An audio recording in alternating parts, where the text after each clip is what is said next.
if you find yourself with a camera in your hand and you want to learn how to use it, please subscribe to this channel, like the videos, comment down below what you would like to learn more about. Hey photographers, today we're talking about learning from photographs. So how can I discern what was used and how the camera was set in taking the photograph? How can I learn from the photographs that I like and implement that in my photographs? So I'm not going to go exhaustively through how you can do each step, but I'm going to give you some pointers to think about and to cause you or assist you in helping you learn the steps and the questions you need to ask. So some photographers have said that they get questions about what their camera settings are and what they use. And again, this is one of the reasons why I hesitate telling you how I shoot. I don't want you copying what I do and setting your cameras just because I set my camera that way. Number one, if you don't have my camera, which I know you don't because I have it, then you're not going to be able to shoot the same way. Even if you have the same model, it's not necessarily certain that the model that you have, which is similar to mine or the same model, but a different production of it, is going to shoot exactly the same way. In fact, more than likely, it will shoot a little bit differently. Maybe not hugely perceptibly, but the perceptible nature of the photograph side by side is going to be somewhat different either way.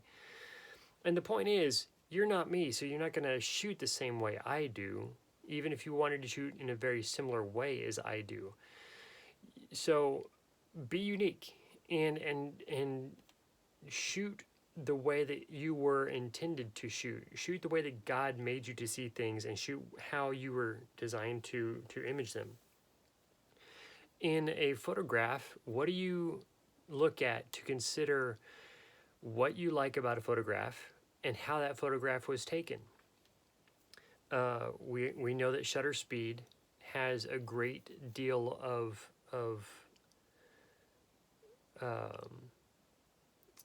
ability to stop motion.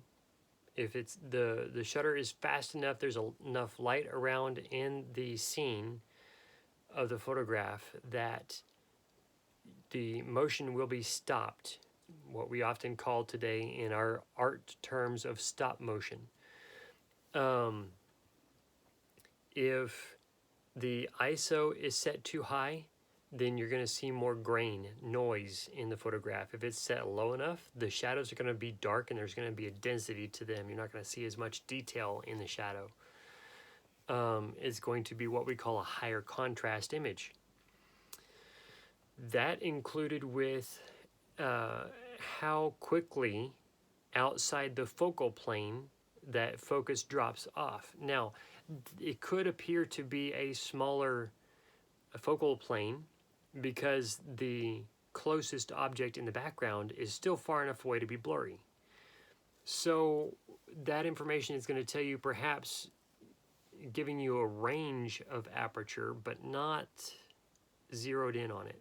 However, I would say it's better to shoot with a more narrow aperture for your lens diaphragm than too open of an aperture. That is simply for this cause, that it gives you the widest plane to have focus, if that makes sense. The wider your focal plane, your subject being somewhere in the middle of your focal plane, the better image that you're going to have, so that you have the best chance of getting their eye, or perhaps you're not even taking a portrait. Whatever it is that the subject you have in your photograph, being closest to the middle of your focal plane, is going to give you the best chance at a sharp focus. So ask yourself, in the context of lighting, and as it pertains to ISO being involved in lighting also, is the depth of shadow so great that perhaps this was shot at a very low ISO, or is the focus sharp enough that there was a greater focal plane and focal depth to this portrait than I typically shoot with? Do I need to look at and learning ways of opening my aperture so that opening, quote unquote, the focal plane, so having a a higher aperture value f-stop rather than shooting at an f-stop 4 or 5.6, shooting something with more along the lines of f-stop 13 to 18. And learning how to adjust your shutter speed and your ISO in connection with your aperture being more narrowed down to have a wider depth of field.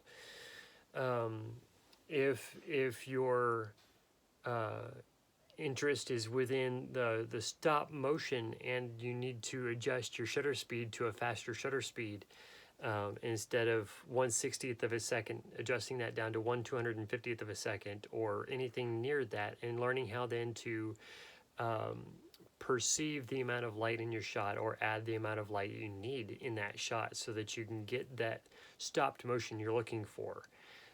All of these things are worth looking at, taking attention to the detail of that still photograph you want to learn from and to copy, so that you can start implementing these things into your photography, adjusting your shutter speed, having a greater depth of field with a higher f-stop value of something near 18, 20, 22,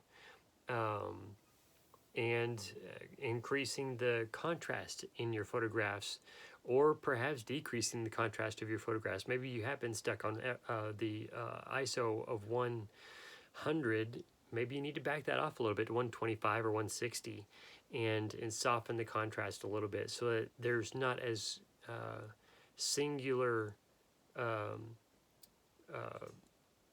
driving to your singular density in driving to the subject in your photograph only, giving some room to breathe.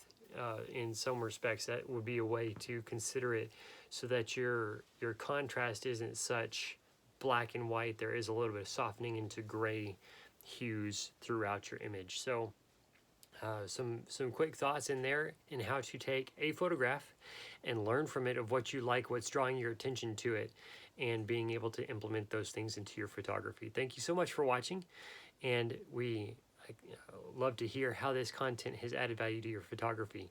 So leave us a comment, give us a thumbs up. If you're not yet a subscriber, we would love to have your subscription. Thank you so much. God bless.